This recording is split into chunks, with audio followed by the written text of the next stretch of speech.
Hello everyone. Class 10th की exercise 12.2 आज हम स्टार्ट कर रहे हैं। क्वेश्चन है, एक कलमदान घनाभ के आकार की एक लकड़ी से बना है। मतलब एक जो है कलमदान है वो घनाभ के आकार का लकड़ी का बना हुआ है, जिसमें कलम रखने के लिए 4 शंक्वाकार गड्ढे बने हुए हैं। ये गड्ढे जो दिखाए गए हैं, ये 1 2 3 4 गड्ढे दिखाए गए हैं। घनाभ की विमाएं, घनाभ की जो विमाएं होती हैं क्या होती है, लंबाई और चौड़ाई और ऊंचाई होती है। तो घनाभ की जो है विमाएं दी गई है 15 सेंटीमीटर, 10 सेंटीमीटर और 3.5 सेंटीमीटर है। प्रत्येक गड्ढे की त्रिज्या, और जो गड्ढा ये बने हुए हैं सर्कल टाइप में, इनकी त्रिज्या दे दी गई है 0.5 से सेंटीमीटर है। और गहराई, मतलब ये जो यहाँ जितना गहरे में गए हैं, जो इनकी हाइट दे दी गई है 1.4 सेंटीमीटर। तो ये कलमदान, पूरे कलमदान में लकड़ी का आयतन ज्ञात कीजिए। ये कलमदान है, ठीक है। तो कलमदान की लकड़ी का आयतन हमें ज्ञात करना है। तो देखो हमें क्या क्या दिया है। पहले तो ये जो सर्किल दिया है उसकी त्रिज्या दे दी गई है, हमें आर दे दी गई है कितनी, 0.5 सेंटीमीटर। उसके बाद में गहराई हमें दे दी गई है, मतलब ये जितना गहरे पे गया है। और ये देखो एक शंकु की ये जो है शेप में लग रहा है ना, तो शंकु मान लेंगे, और उसकी इसीलिए हाइट दे दी गई है। तो इसको हम अगर बड़ा बनाएंगे तो कैसे, देखो ये जो है ये इन सर्कल के अंदर जो है गए हैं, ठीक। तो यहाँ पे जो सर्किल ये दिखा रहे हैं वो यहाँ पे है, ठीक है। तो इनकी त्रिज्या दे दी गई है, मतलब हमारा ऐसे शेप में बन रहा है, ये चला गया है, ठीक है। ये जो ये है यहाँ पे सर्किल में, ये जो है पेन गए हुए हैं। तो क्या हमें इनकी गहराई दे दी गई है, मतलब इनकी हाइट हमें दी गई है, कितनी दी गई है, 1.4 सेंटीमीटर दी गई है, ठीक है। और ये इनकी त्रिज्या, गड्ढे प्रत्येक गड्ढे की त्रिज्या कितनी है, 0.5। तो हमें आर दे दी गई है, ये कितनी है, 0.5 सेंटीमीटर। उसके बाद में इनकी हाइट कितनी दी गई है हमें, 1.4 सेंटीमीटर। तो 1.4 सेंटीमीटर इनकी हाइट हो गई। अब हमें क्या निकालना है, पूरे कलम में लकड़ी का आयतन। तो पूरे कलम से लकड़ी का आयतन निकालना है। तो हम सबसे पहले शंकु का, ये जो दिए हुए हैं इनका हम पहले आयतन निकाल लेते। तो शंकु का सबसे पहले हम क्या निकालेंगे, शंकु का आयतन। एक शंकु का निकालेंगे और उससे 4 से मल्टीप्लाई कर देंगे, तो हमें 4 शंकु का आयतन निकल आएगा। मतलब जो पेन हमें निकल रहे हैं, पेन ही हमारे शंकु हैं।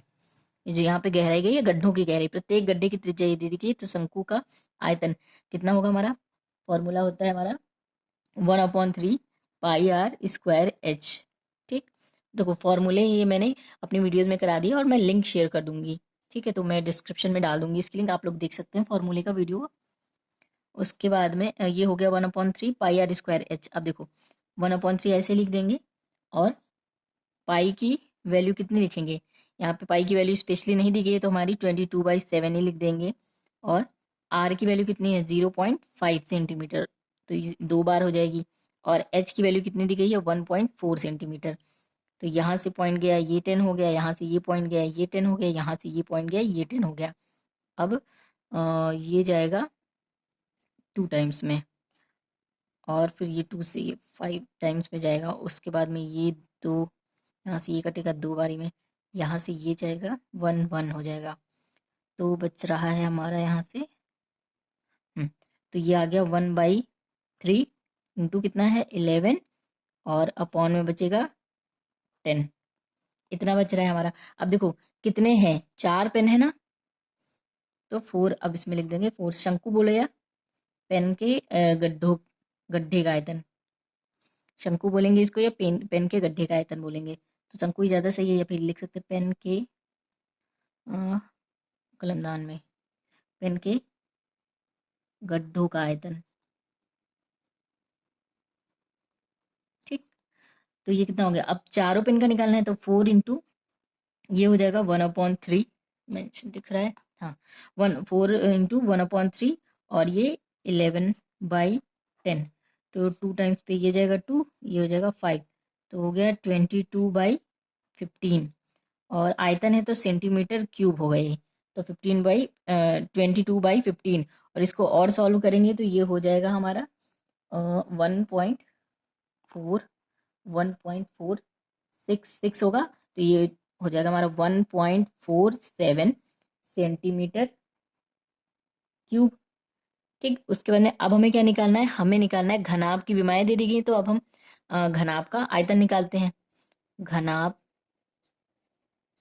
का आयतन कितना होता है हमारा, लंबाई गुणे चौड़ाई गुणे ऊंचाई।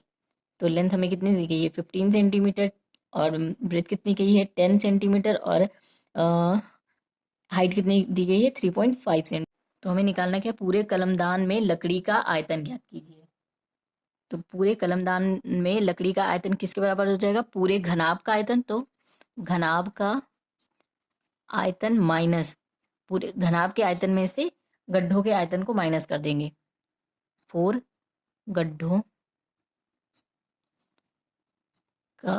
के आयतन, ठीक। तो घनाभ का आयतन कितना आया था हमारा 525, यानी 525 माइनस, और 4 इंटू हो जाएगा, अरे 4 तो हमने मल्टीप्लाई कर दिया था, तो टोटल हम निकाल चुके हैं 4 इंटू गड्ढों के आयतन। तो आयतन कितना होगा हमारा, ये आया था हमारा 1.47 और सेंटीमीटर क्यूब में है, तो इससे जब इसको माइनस करेंगे तो ये हमारा टोटल आ जाएगा 523.53 सेंटीमीटर क्यूब, ठीक। तो ये हो गया हमारा आंसर। तो पूरे कलमदान में लकड़ी का आयतन कितना आया है, 523.53 सेंटीमीटर क्यूब। ये आ गया हमारा आयतन, पूरे कलमदान की लकड़ी का आयतन। हम नेक्स्ट क्वेश्चन लेते हैं हमारा, ऊंचाई 220 सेंटीमीटर और आधार व्यास 20 आधार का व्यास 24 सेंटीमीटर वाले एक बेलन, जिस पर ऊंचाई 60 सेंटीमीटर और त्रिज्या 8 सेंटीमीटर वाला एक अन्य बेलन आरोपित है। मतलब बेलन के ऊपर भी एक बेलन है। उसके बाद में से लोहे का एक स्तंभ बना है। स्तंभ का द्रव्यमान ज्ञात कीजिए, जबकि दिया है 1 सेंटीमीटर क्यूब लोहे का द्रव्यमान लगभग 8 ग्राम है। तो हम क्वेश्चन को करते हैं सॉल्व। ऐसे क्वेश्चंस को तो क्वेश्चन बहुत इजी होता है, मतलब बस डायग्राम बनाओ और उसके अकॉर्डिंग फॉर्मूले लगाओ और क्वेश्चन सॉल्व हो जाता है। तो हम करेंगे, पहले यहाँ पे बेलन एक बना है, ये कोई बेलन है जिसकी ऊंचाई 220 है, मतलब यहाँ से यहाँ तक की हाइट कितनी है इसकी, 220 सेंटीमीटर, और आधार का व्यास कितना है, 24 सेंटीमीटर, और त्रिज्या कितनी दी गई है इसकी, 8। तो यहाँ से यहाँ तक की कितनी जो है त्रिज्या है इसकी, 8 सेंटीमीटर दे दी गई है। तो लोहे का बेलन, अब हमें द्रव्यमान निकालना है। द्रव्यमान मतलब आयतन हमें निकालना है। तो हम पहले लेते हैं बड़े दोनों बेलनों को एक साथ ले लेते हैं। तो ये बेलन का आयतन और ये बेलन का आयतन, तो लिखेंगे हमारे हाइट, पहले हम लिखेंगे इसकी h1 मान लेते हैं, ये हो गया हमारा h1, और ये हो गया इसमें r1 कितना हो जाएगा हमारा 12 हो जाएगी, और इसमें r2 हो जाएगा हमारा 8, और हाइट हो जाएगी यानी h2 कितनी हो जाएगी 60। तो हम लिखते हैं इस स्तंभ का द्रव्यमान, इस स्तंभ का द्रव्यमान बराबर इस स्तंभ का द्रव्यमान, मतलब आयतन, आयतन गलत लिखा है, आयतन ये होगा। तो ये होता है, ये बराबर हो जाएगा किसके, एक बेलन का, मतलब पाई r1 square h1 plus pi r2 square h2। देखो पाई की वैल्यू हमें दी गई है, तो हम पाई पहले यहाँ से कॉमन ले लेते हैं। हमारा r1 कितना है 12 का स्क्वायर, और h1 कितना है 220, प्लस r2 कितना है हमारा 8 सेंटीमीटर, तो ये हो गया स्क्वायर, प्लस h2 कितना है 60, स्क्वायर से लिख लेते हैं, ठीक है। उसके बाद में फिर क्या करेंगे, पाई तो कॉमन है ही, 12 का स्क्वायर कितना होता है हमारा 60, सॉरी 144, और इसको ऐसे ही लिखे रहने देंगे। फिर हमारा ये कितना है, ये 64 हो जाएगा और ये 60 हो जाएगा। उसके बाद में इसको इससे मल्टीप्लाई कर देंगे, तो हमारा आ जाएगा 31680, इसको इससे मल्टीप्लाई करेंगे तो आएगा, और उसके बाद में इसको इससे करेंगे तो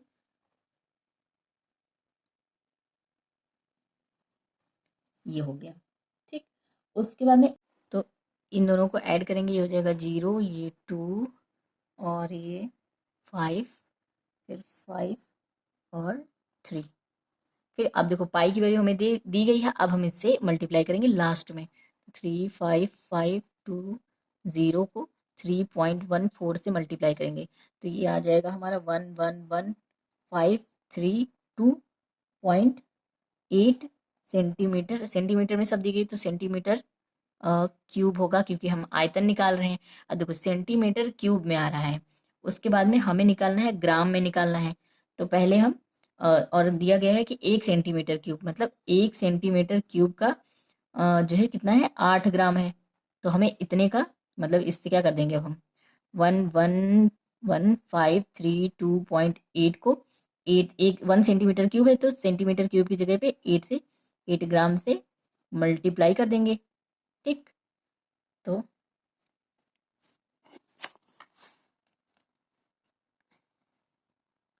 ये हो जाएगा हमारा, आ जाएगा 892,262.4 ग्राम। अब हमें देखो ग्राम में जब पूछा जाएगा तो ये हमारा हो गया आंसर। ये क्या निकल के आया है हमारा, इस स्तंभ का द्रव्यमान, मतलब द्रव्यमान, स्तंभ का ये जो पूरा स्तंभ बन रहा है इसका द्रव्यमान है, मतलब आयतन है इसका। ठीक, और अगर हमारा किलोग्राम में पूछा जा रहा है तो 1 किलोग्राम बराबर होता है 1,000 ग्राम। ठीक, तो जैसे यहाँ पे ये हो गया हमारा आंसर, एक ग्राम में हो गया आंसर। क्या है ये, स्तंभ का द्रव्यमान। ठीक, तो ये तो हो गया हमारा आंसर। लेकिन अगर हमारा किलोग्राम में पूछा गया तो 1 किलोग्राम कितना होता है, 1,000 ग्राम के बराबर होता है। तो इससे क्या करेंगे हम, 1,000 से वो कर देंगे, डिवाइड कर देंगे। 1 किलोग्राम तो ग्राम निकला है तो 1,000 से डिवाइड कर देंगे। इसमें तो कितना, 1 2 3 स्पेस जोड़ के यहाँ आ जाएगा पॉइंट। तो कितना हो जाएगा ये ग्राम में, 8 9, मतलब 1,000 से इससे डिवाइड करेंगे तो ये पॉइंट उठ के 3 यहाँ पहुंच जाएगा। तो 892.262.4 और ये किलोग्राम में हो जाएगा। तो ये भी हो गया हमारा आंसर। तो ये ग्राम में है आंसर और ये किलोग्राम में। तो स्तंभ का आयतन, स्तंभ का द्रव्यमान कितना है, 892.2624 किलोग्राम में है आंसर ये। ठीक, तो ग्राम में जब होगा तो ग्राम में हमारा ये आंसर होगा। किलोग्राम तक तो ग्राम में दिया हुआ है तो आप किलोग्राम तक उसको लेके जाना। तो ग्राम में ये हो गया आंसर और किलोग्राम में ये, तो आंसर ये हो गया। अब हम आते हैं नेक्स्ट क्वेश्चन में। एक ठोस में ऊंचाई 120 सेंटीमीटर और त्रिज्या 60 सेंटीमीटर वाला एक शंकु सम्मिलित है जो 60 सेंटीमीटर त्रिज्या वाले एक अर्धगोले पर आरोपित है। इस ठोस को पानी से भरे हुए एक लंब वृत्तीय बेलन में इस प्रकार सीधा डाल दिया जाता है कि यह बेलन की तली को स्पर्श करे। यदि बेलन की त्रिज्या त्रिज्या 60 सेंटीमीटर और ऊंचाई 180 सेंटीमीटर हो तो बेलन में शेष बचे पानी का आयतन ज्ञात करना है। सबसे पहले क्या क्या दिया है, एक ठोस है कोई, उसमें ऊंचाई 120 और त्रिज्या 60 सेंटीमीटर। तो सबसे पहले तो 60 सेंटीमीटर है और एक वाला एक शंकु सम्मिलित है। सबसे पहले दिया एक ठोस है कोई, उसमें जो है शंकु सम्मिलित है। उसके बाद में जो 60 सेंटीमीटर त्रिज्या वाले एक अर्धगोले पर आरोपित है, मतलब एक कोई 60 सेंटीमीटर त्रिज्या का कोई अर्धगोला है। और उस पे जो है एक शंकु आरोपित है, मतलब उस पे एक शंकु बना हुआ है। ठीक है, अर्धगोले पे। इस ठोस को पानी से भरे हुए लंबवृत्तीय बेलन में, तो यहाँ से मतलब पूरा बेलन यहाँ तक जाएगा और ये रहा बेलन हमारा, और इसकी तली जो है वो बेलन को, इसकी तली जो है ये बेलन को टच करेगी। वृत्त ये नहीं, यहाँ से होगा। ठीक है, तो ये जो है जो अर्धवृत्त बना हुआ है इसकी तली हमारी ये टच करेगी इस पे। ठीक, इसके तली अर्धवृत्त की तली जो है बेलन की तली पे जो है टच करेगी। उसके बाद में ये हमारा बेलन है जो कि पानी से फुलफिल है। ठीक, ये भरा हुआ है पूरा पानी से। तो इस प्रकार सीधा डाल दिया जाता है कि यह बेलन की तली को स्पर्श करता है। मतलब ये शंकु इसमें डाला गया तो ये जो पूरा ये जो शंकु और अर्धगोले से बना हुआ ठोस है इसको इसमें डाला गया तो ये टच करता है तली पे, वह स्पर्श करे। यदि बेलन की त्रिज्या 16 सेंटीमीटर, तो बेलन की भी त्रिज्या कितनी दी गई है, 16 सेंटीमीटर, और अर्धवृत्त की भी त्रिज्या कितनी दी गई है, 16 सेंटीमीटर। तो देखो यहाँ से यहाँ तक की भी तो त्रिज्या ही है। देखो ये जो है केंद्र ही तो हुआ वृत्त का, और यहाँ से यहाँ तक का गया है। अर्धवृत्त है तो ये तो केंद्र का, अर्धवृत्त का मतलब क्या है, केंद्र से कटा हुआ है, तो मतलब यहाँ से इसका आधा पार्ट पूरा ऊपर अगर बनाएंगे तो ये यहाँ तक होता है ना। तो अर्धवृत्त का केंद्र से यहाँ तक की त्रिज्या हो गई और यही हमारी हाइट होगी। तो ये हमारी हो गई 60 हाइट और ये त्रिज्या भी 60 है। उसके बाद में शंकु की हाइट कितनी बोली गई थी, 120। तो यहाँ से लेके यहाँ तक की हाइट कितनी है, 120। तो मतलब शंकु की हाइट बोली गई है 120 और त्रिज्या कितनी है, तो त्रिज्या मतलब कॉमन है सब में, तो शंकु की त्रिज्या, अर्धगोले की त्रिज्या और बेलन की त्रिज्या बराबर है। और उसके बाद में अर्धगोले, तो अब हम क्वेश्चन करते हैं सॉल्व। निकालना क्या है हमें, तो बेलन में शेष बचे पानी का आयतन, मतलब इसको डाल दिया गया तो बेलन में जो पानी बचा है उसका आयतन हमें निकालना है जब ये डाला गया तो हम क्वेश्चन सॉल्व करेंगे। तो एक एक करके पहले हम आयतन निकाल लेते हैं। सबसे पहले किसका निकालते हैं, शंकु का निकालते हैं। शंकु का आयतन क्या होता है formula, 1/3 pi r square h. 1/3 ऐसे रखेंगे, पाई की वैल्यू भी अभी ऐसे ही रखेंगे पाई को, और क्योंकि हमारा सबको जोड़ना पड़ेगा ना, तो हो सकता है कॉमन आ जाए। और आर स्क्वायर, आर भी हमारा सब सेम है तो हम आर को ऐसे ही रख लेते हैं अभी, और एच हमारा अलग अलग है। तो शंकु का हाइट कितनी है, 120 है, तो ये हो जाएगी 120। तो ये हमारा हो गया शंकु का आयतन। तो अभी हम इसको ऐसे ही लेके चल रहे हैं, पाई आर स्क्वायर 120। उसके बाद में किसका, अर्धगोले का आयतन निकाल लेते हैं। अर्धगोले का आयतन, अर्धगोले का आयतन कितना होता है, फॉर्मूला 2/3। देखो गोले का, पूरे गोले का होता है 4/3 पाई आर स्क्वायर, लेकिन अर्धगोला है तो 2/3 पाई आर क्यूब होता है। ठीक है, तो इसको हम ऐसे ही रहने दें, चलो ऐसे ही रहने देते हैं, या फिर लिखते हैं ऐसे ही रहने देते हैं। अर्धगोले का आयतन कितना होगा, 2/3 पाई आर क्यूब। उसके बाद में फिर हमारा होता है बेलन का आयतन निकाल लेते हैं। बेलन का आयतन कितना है, बेलन का आयतन कितना है, फॉर्मूला हमारा क्या होता है, pi r square h, pi r square h. तो इसमें हम पाई ऐसे ही रहने देते हैं और आर भी ऐसे ही रहने देते हैं। और एच की वैल्यू कितनी होगी इसमें, बेलन की हाइट कितनी है, अब ये पूरी बेलन हो गया तो देखो 120 इसकी दी गई थी, और त्रिज्या इसकी तो ये 60 हो गया, तो 120 + 60 कितना हो जाएगा हमारा 180। और क्वेश्चन में दिया है त्रिज्या 60 सेंटीमीटर है, बेलन की त्रिज्या 60 सेंटीमीटर, देखो ऊंचाई दी गई है 180, मतलब ये पूरी 180 दी भी गई है। और अगर ना दी गई होती तो देखो अर्धगोले की त्रिज्या हमारी 60 है, और यहाँ से लेके यहाँ तक त्रिज्या होती है, तो यहाँ से लेके यहाँ तक भी तो त्रिज्या ही होगी, तो ये 60 हो गई, और फिर ये 120, तो दोनों को ऐड कर दिए तो 180 आया था। अगर क्वेश्चन में ना दी जाती तो हम निकाल लेते। ये हमारी ये हाइट हो गई अर्धगोले की, और ये शंकु की दी गई थी, टोटल मिला के 180 हो जाती। तो ये हो गई हमारी 180।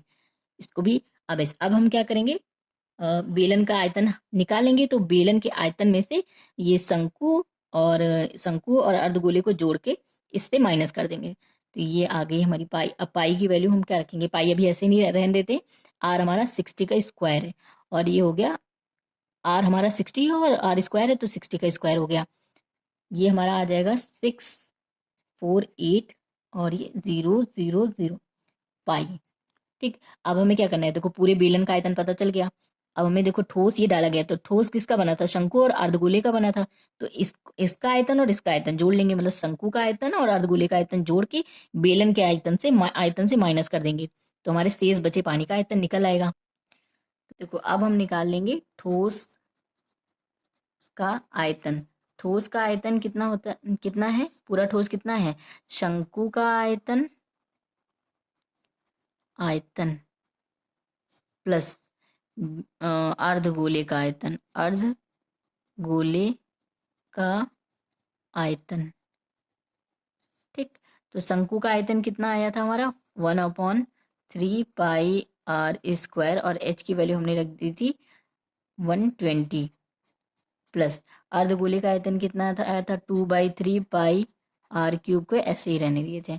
उसके बाद में यहाँ से ले लेंगे 1/3 कॉमन ले लिए थे, ले लेंगे, और उसके बाद में पाई कॉमन ले लेंगे और आर स्क्वायर कॉमन ले लेते हैं, तो ये बचेगा 120 + 2 × आर बचेगा।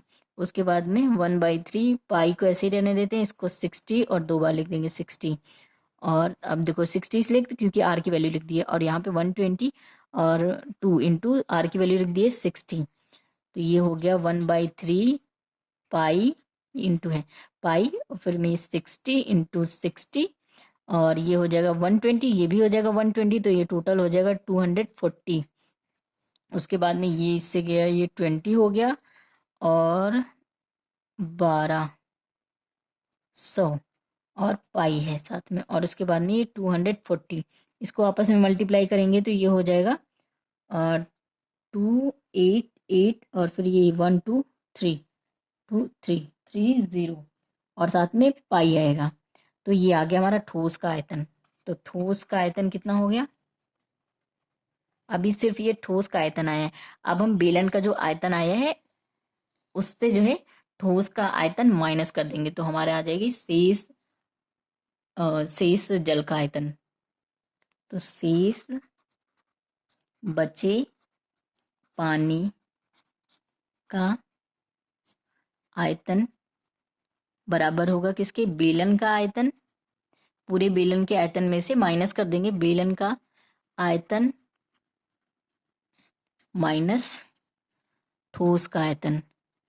ठोस का आयतन, क्योंकि बेलन में ही तो पानी भरा था। आयतन, बेलन में पानी भरा था और उसमें ठोस को डुबा दिया गया था। तो ये पूछा गया थे जो शेष, तो जब डुबा दिया गया था तो बोला गया कि शेष बचे पानी का आयतन हमें निकालना है। तो बेलन का आयतन कितना आया था? और ये पाई माइनस ठोस का आयतन। ठोस का आयतन आया है 288,000 और आ गया। तो उससे अब इसको माइनस कर लेंगे तो ये आ जाएगा हमारा 360,000, 4 जीरो आ गया, यानी 3,60,000। ठीक, उसके बाद में ये पाई की वैल्यू हम यहाँ पे रख देंगे 22/7, क्योंकि हमें पाई की वैल्यू दी नहीं गई है तो यहाँ पे रख दिए। उसके बाद में इसको पूरे को सॉल्व करेंगे। पहले 22 को इससे पूरे से मल्टीप्लाई करेंगे तो ये आ जाएगा हमारा 792,000। कितने हो जाएंगे? 4 जीरो। उसके बाद में अपॉन में 7। अब 7 को इससे डिवाइड करेंगे तो ये आ जाएगी हमारी वैल्यू 1,1,13,1428.57। उसके बाद में ये किस में है? सेंटीमीटर क्यूब में है। और हमें देखो 1 सेंटीमीटर बराबर होता है हमारा, 1 मीटर बराबर होता है हमारा 100 सेंटीमीटर के। तो 1 सेंटीमीटर कितना हो जाएगा? 1/100। देखो 1 मीटर बराबर 100 सेंटीमीटर होता है, तो 1 सेंटीमीटर का क्या हो जाएगा? 1/100। और ये क्यूब टाइम है, मतलब 3 बार करना है 100 से। तो ये 3 बार, मतलब 3 बार 1/100 इंटू 1/100 इंटू 1/100। तो ये टोटल कितने जीरो हो गए? 2 2 4 2 6। तो 2 2 4 और 2 6, तो यानी 1.131,428 ये हो जाएगा हमारा मीटर क्यूब। तो इसको हम 1.13 तक भी लिख सकते हैं या 4 तक, तो पॉइंट के तो 3 तक, 3 डिजिट तक जाते हैं, तो ये हो जाएगा मीटर क्यूब। ये हो गया हमारा आंसर। तो क्या हो जाएगा? शेष बचे पानी का आयतन कितना है? 1.13 मीटर क्यूब। तो शेष बचे पानी का आयतन कितना है हमारा? 1.131 क्यूब मीटर क्यूब। तो मिलते हैं नेक्स्ट वीडियो में, तब तक के लिए पढ़ते रहिए, प्रैक्टिस करते रहिए। Thank you for watching this.